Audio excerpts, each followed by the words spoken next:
Hello traders everywhere, Jeremy Lutz coming to you from the digital studios of Market Club.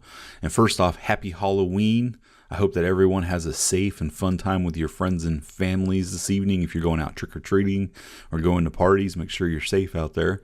And we're going to start by taking a look at overall the portfolio. And as you can see, the three indexes are all having pretty good days today, all up over 1.4% or so, issuing new green daily trade triangles. And in fact, the S&P 500 and NASDAQ are looking to post the first back-to-back daily gains in the month of October, which is just incredible to think about. But even though we're getting some recent strength at the end of the month, we need to remember that overall October has been terrible for the stock market. And we'll take a look at the S&P 500 that we'll start with. Currently with the chart analysis score -75, indicating that overall a strong downtrend is in play, just coming under some recent weakness with the back-to-back daily moves. But as you can see, we're still down in the month of October, 6.5% on the month, making that the first monthly losses that we've had since March 1st of this year. Key level to watch still remains 2,877.53. Above that level would issue a green weekly trade triangle, indicating a move to a sidelines position for the S&P 500. Dow Jones, currently the only one of the three indexes that still has a green monthly trade triangle in play, with a chart analysis score +55, indicating that we are in a sidelines position, but currently down 4.6% on the month, making that first monthly loss since June of this year. And we're looking at a new level. It's bumped up a little bit, and it's actually the low of this month would be 24,122.23. A move below that level would issue that red monthly trade triangle, indicating a move to a short position for the Dow Jones.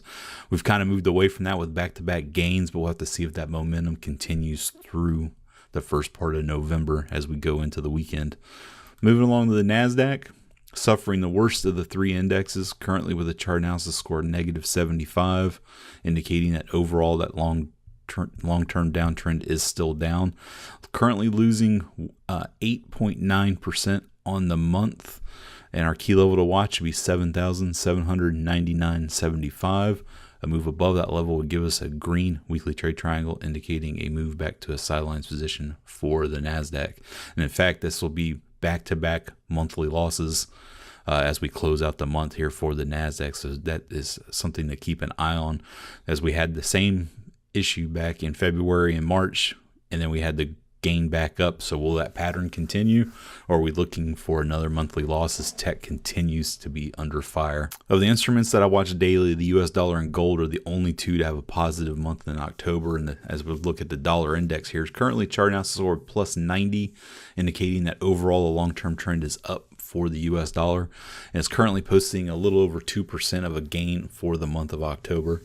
Key level to watch would be 94.47. A move below that level would issue a red weekly trade triangle, indicating a move to a sidelines position for the US dollar. Crude oil just got absolutely hammered this month, currently standing at losing 9.4% on the month. It was as close as 10% earlier in the morning. Chart analysis scores -60, indicating that we are in a short-term short position for crude oil. However, the overall long-term trend is still up with a green monthly trade triangle. Key level to watch will be 67.95.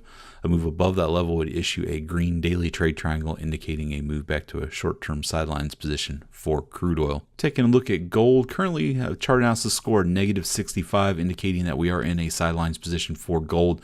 However, it is posting its first monthly gain in over 8 months, gaining a little over 2% on the month as it stands, currently trading at 1,217.20. Key level to watch would be 1,237.60. A move above that level would give us a green daily trade triangle, indicating a move back to a long position in the short-term time frame. And we'll back it out of here, and we'll take a look at Bitcoin, which is celebrating its 10th birthday today. Up a little bit on the day, but overall still under pressure, posting its third straight month of losses, losing almost 5% on the month, with a chart analysis score a -90, indicating that we are in a short position for Bitcoin, as it's really gone nowhere. And kind of wonder if this is just kind of be the new normal for Bitcoin, unless we can get some ETF related trading for Bitcoin or something else going on to really energize that market again. With that, every success. Have a great trading day. I'll be back at the end of the week to wrap up the markets.